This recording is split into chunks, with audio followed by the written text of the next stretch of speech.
మీరు ఈ టైటిల్ చూడగానే కొంతమందికి కోపం రావచ్చు, కొంతమందికి ఆత్రం రావచ్చు.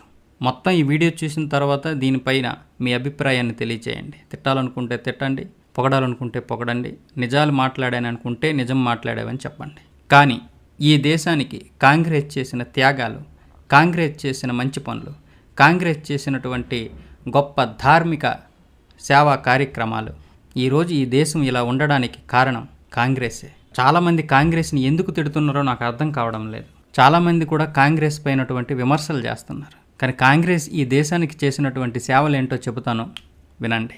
21 లక్షల మంది హిందువులను చంపిన తర్వాత కూడా పాకుకు 65 కోట్ల రూపాయలు ఇచ్చినటువంటి పార్టీ, మత ప్రాతిపదికగా పంపకం చేసినప్పటికీ 7 కోట్ల ముస్లింలను ఈ దేశంలోనే ఉంచినటువంటి పార్టీ, హిందువులు లేని కాశ్మీరును తయారు చేసింది, సెక్యులర్ పదాన్ని రాజ్యాంగంలో చేర్పించింది, 8 రాష్ట్రాలలో హిందువులను అల్పసంఖ్యాకులుగా చేసింది, ఏఎంయూలో ముస్లిం పదాన్ని చేర్చింది, బీహెచ్ఈలో హిందూ పదాన్ని చేర్చడానికి వ్యతిరేకించింది, కాశ్మీర్ సమస్యను జటిలం చేసింది, జేకేలో చట్టం నందలి సెక్షన్ 35A 370లను పెట్టింది, పట్టుబడిన 93,000 పాక్ సైనికులను వదిలిపెట్టి జయింపబడిన POKను తిరిగి గిఫ్ట్గా ఇచ్చేసింది, 90,000 స్క్వేర్ కిలోమీటర్లతో పాటు కైలాస మానస సరోవరంను చైనాకు అప్పగించింది, జేకేలో రోహింగ్యాలకు పునరావాసం కల్పించింది, బంగ్లాదేశీ ముస్లింలను దేశంలో చొప్పించి ఓటు బ్యాంకు పెంచుకుంది, ఎన్ఆర్సీని వ్యతిరేకించింది, దేశ ద్రోహులను రక్షించడానికి రాత్రి 2 గంటలకు సుప్రీంకోర్టును తెరిపించింది, 2,700 సిక్కులను హత్యాకాండ చేసింది, దూరదర్శన్లో సత్యం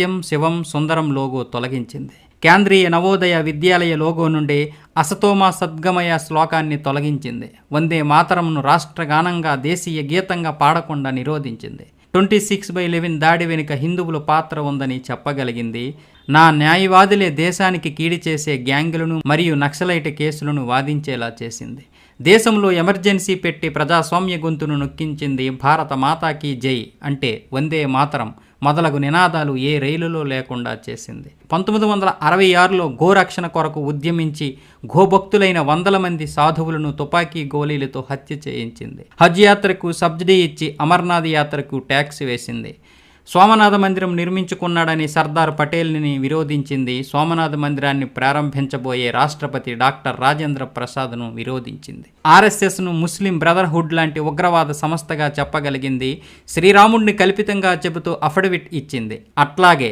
రామసేతును విరిచేసే ప్రయత్నమూ చేసింది, భారత్కు UNOలో లభించే సభ్యత్వం వీటో అధికారం చైనాకిచ్చింది, మీరందరూ సెక్యులర్ హిందువులు అయిపోండి అంతే, హిందుస్థానును హిందూ ముక్తుస్థానుగా మార్చేసింది, ఆరోపణలన్నీ RSSపై పడేసింది. అర్థమవుతుందా ఏం చెబుతున్నాను? ఇప్పటికైనా మీ సెక్యులర్ భావజాలాన్ని విడనాడండి. మీ నీతి వాక్యాలు, మీ సెక్యులర్ భావజాలాన్ని కింద ఎక్కడైనా పెట్టుకోండి. బంగ్లాదేశ్లో ఏం జరుగుతుందో తెలుసుకోండి, పాకిస్తాన్లో ఏం జరుగుతుందో తెలుసుకోండి, అంతెందుకు మన దేశంలో ఏం జరుగుతుందో తెలుసుకోండి. పనికిరాని మీటింగులు ఎట్టుకుంటూ పనికిరాని విషయాల గురించి మాట్లాడుకునే మీరు ఈ దేశ సనాతన సంస్కృతి ఏ విధంగా నాశనం చేయబడుతుందో తెలుసుకోలేకపోతున్నారు. ఆర్టికల్ 25, 28, 30 HRCE చట్టం 1951లో చేసింది, 1956లో HBC చట్టం చేసింది, 1975లో సెక్యులరిజాన్ని రాజ్యాంగంలో కూర్చారు, 1992లో సెక్యులరిజాన్ని చట్టం చేశారు, 1991లో POW చట్టం చేశారు, 1995లో వక్ఫ్ చట్టం చేశారు. ఆర్టికల్ 28 ద్వారా హిందువుల నుండి మత విద్యను తీసేశారు, కానీ ఆర్టికల్ 30 ద్వారా ముస్లింలు మరియు క్రైస్తవులకు మత విద్యను అనుమతించారు. 1951లో HRCE చట్టం అమలు చేయడం ద్వారా హిందువుల నుండి అన్ని దేవాలయాలు మరియు పుణ్యక్షేత్రాల డబ్బును లాక్కున్నారు. విడాకుల చట్టం, హిందూ కోడ్ బిల్లు ప్రకారం వరకట్న చట్టం ద్వారా హిందూ కుటుంబాలను నాశనం చేయగలిగారు, కానీ ముస్లిం వ్యక్తిగత చట్టాన్ని తాకలేకపోయారు. బహుభార్యాత్వాన్ని అనుమతించారు, తద్వారా వారు తమ జనాభాను పెంచుకోవడం కొనసాగించారు. ముస్లిం అబ్బాయిలు హిందూ అమ్మాయిలను సులభంగా పెళ్లి చేసుకోవడానికి వీలుగా 1954లో ప్రత్యేక వివాహ చట్టం తీసుకొచ్చారు.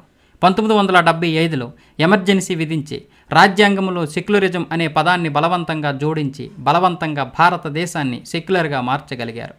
కాంగ్రెస్ ఇక్కడతో ఆగలేదు. 1991లో మైనారిటీస్ కమిషన్ చట్టాన్ని తీసుకొచ్చి ప్రకటించింది. స్కాలర్షిప్ లాంటి ప్రభుత్వం ప్రత్యేక హక్కులను ఇచ్చింది, మైనారిటీ చట్టం కింద వారికి లబ్ధి చేకూర్చింది. 1992లో హిందువులు తమ దేవాలయాలను చట్టబద్ధంగా వెనక్కి తీసుకోకుండా అడ్డుకోగలిగింది. అలాగే ప్రార్థనా స్థలాల చట్టం ద్వారా హిందువుల నుండి 40,000 దేవాలయాలను తీసుకున్నారు. వాటిపైనే ఇప్పుడు మసీదులు నిర్మించారు. కాంగ్రెస్ ఇక్కడతో ఆగిందే. 1995లో ముస్లింలకు ఏదైనా భూమిని క్లెయిమ్ చేసుకునే హక్కును కల్పించింది. వక్ఫ్ చట్టం ద్వారా హిందువుల భూమిని లాక్కొని భారతదేశంలో ముస్లింలను 2వ అతిపెద్ద భూ యజమానులుగా చేసింది. 2007లో ఎస్సీలోని రామసేతు అఫిడవిట్లో శ్రీరాముని ఉనికిని తిరస్కరించగలిగింది. అలాగే 2009లో కాంగ్రెస్ కాషాయ తీవ్రవాదం అనే పదాన్ని రూపొందించడం ద్వారా హిందూ మతాన్ని తీవ్రవాద మతంగా ప్రకటించినప్పుడు హిందూ వ్యతిరేక క్రూసెడ్లో పీక్ పాయింట్గా మారింది. కాంగ్రెస్ క్రమంగా మరియు తెలివిగా హిందువులను బహిర్గతం చేస్తూనే ఉంది. హిందువుల హక్కులను ఒక్కొక్కటిగా లాగేసుకుంటూనే ఉంది. ఇప్పుడు హిందువులు అన్నింటికీ పూర్తిగా దూరం అయ్యారు. తమాషా ఏంటంటే మనకి కూడా మన హక్కులేంటో తెలియకపోవడం, కాంగ్రెస్ ఎన్ని లాక్కుందో మనకు తెలియకపోవడం. ఎందుకంటే మనం సెక్యులర్లం, మన భావజాలమే అలాంటిది. హిందువులకి సొంత దేవాలయాలు లేవు, వారి స్వంత మత బోధనలు లేవు, వారి భూములు వారి శాశ్వత ఆస్తి కాదు, మరియు హిందువులు ప్రశ్నలు కూడా అడగరు. మసీదులు మరియు చర్చిలు స్వతంత్రమైనవి. మరి దేవాలయాలను ఎందుకు ప్రభుత్వం కింద ఉంచబడ్డాయి? ఎందుకు దేవాలయాల్ని నియంత్రిస్తున్నారు? ప్రభుత్వం ఎందుకు ఉంది? మదర్సాలు, కాన్వెంట్ పాఠశాలలకు నిధులు కేటాయించగలిగిన ప్రభుత్వం మరి గురుకులాలకి ఎందుకు నిధులు ఇవ్వలేదు? వక్ఫ్ చట్టం వచ్చినప్పుడు హిందూ భూ చట్టం ఎందుకు రాలేదు? ముస్లిం పర్సనల్ బోర్డు ఉంది కానీ హిందూ పర్సనల్ బోర్డు ఎందుకు లేదు? భారతదేశం సెక్యులర్ దేశం అయితే ఇక్కడ మెజారిటీ మైనారిటీలు ఎందుకు ఉన్నారు? పాఠశాలల్లో రామాయణం మహాభారతాలు ఎందుకు బోధించరు? హిందూ మతాన్ని నాశనం చేయడానికి ఔరంగజేబు ఉపయోగించిన కత్తిని ఉపయోగించింది కాంగ్రెస్. రాజ్యాంగాన్ని నాశనం చేయడానికి చట్టాలు, కత్తి, విఫలమైన చోట బిల్లులు ఉపయోగించింది. ఆపై ఎలాగో మీడియా ఉంది. ఎవరైనా ఈ ప్రశ్నలను అడగడానికి ప్రయత్నిస్తే అతడు వర్గీయుడు, కాషాయి భక్తుడిగా ప్రకటింపబడతాడు. బహుశా ఇప్పుడు నేను అలాంటి వాడినే. బహుశా మీలో ఎంతమంది నాకు ఈ విధంగా కామెంట్లు చేస్తారో కూడా. 1950 నుండి హిందువులు నెహ్రూ మరియు అతని కుటుంబంచే హింసింపబడ్డారు కాదా? హిందువులు భారీ మూల్యం చెల్లించుకుంటూనే ఉన్నారు. చాలా సంవత్సరాలు కాంగ్రెస్ ప్రభుత్వాల నుండి నష్టపోయారు. హిందువులు బానిస మనస్తత్వం నుండి బయటపడి శివాజీ మరియు మహారాజా ప్రతాప్ సింగ్ లాగా మారాల్సిన సమయం ఇది. హిందువులకు ఇంత కీడు చేసిన ఒక్క పార్టీ కూడా మనకు అవసరమా? నిందల కాంగ్రెస్పై మాత్రమే ఉండకూడదు. రాజకీయ కారణాలతో ఎప్పటికప్పుడు కాంగ్రెస్తో పొత్తు పెట్టుకున్న ప్రాంతీయ పార్టీలు కూడా దోషులే. హిందూ మెజారిటీ దేశంలో ఇదంతా ఎలా జరిగింది? నానక్ ముందు సిక్కు లేడు, యేసు ముందు క్రైస్తవు లేడు, మహమ్మద్కు ముందు ముస్లిం లేడు, రిషభదేవునికి ముందు జైనుడు లేడు, బుద్ధుడికి ముందు బౌద్ధుడు లేడు, కార్ల్ మార్క్స్ ముందు వామపక్షవాది లేడు.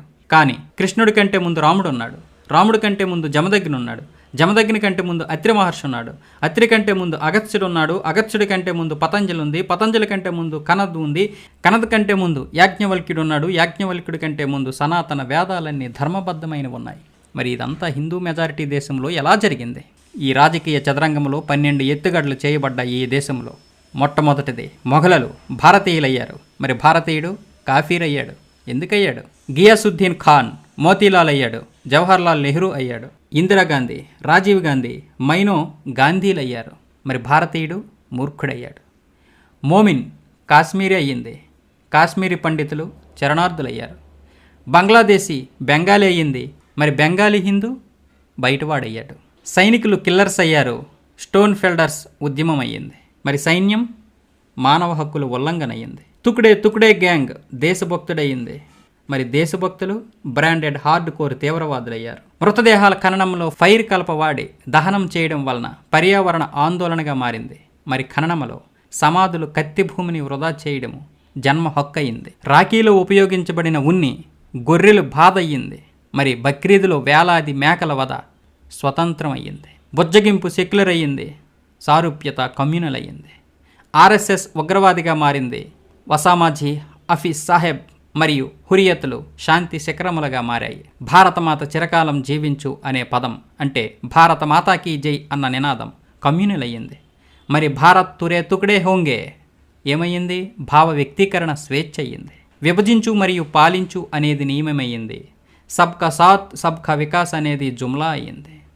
కొంచెం ఆలోచించండి, అర్థం చేసుకోండి. హిందూ మెజారిటీ దేశంలో ఇదంతా ఎలా జరిగింది? సనాతన హిందువులు ఎప్పుడు ముస్లిం దేశానికి పౌరులయ్యారు అది కూడా తెలియదా? ఎందుకంటే మనం నిద్రపోతున్నాం కాబట్టి. మజ్బూర్ హిందూ అయినందుకు నేను మిమ్మల్ని అభ్యర్థిస్తున్నాను. ఏ విధంగా ఈ వీడియోకి 10 మందికి చేరేలా చేస్తారో అది మీ ఇష్టం. చెప్పాలనుకున్నది చెప్పాను, జరుగుతున్నది మాత్రమే చెప్పాను, జరిగింది మాత్రమే చెప్పాను. జరగబోయేది ఏంటో తెలియదు. ఎలాంటి దారుణాలు జరుగుతాయో మీరు పక్కనే ఉన్నటువంటి బంగ్లాదేశ్ను చూడండి, పక్కనే ఉన్నటువంటి పాకిస్తాన్ను చూడండి, ఈ దేశంలో జరుగుతున్న అన్యాయాలను చూడండి. నిజమేంటో మీకు తెలుస్తుంది.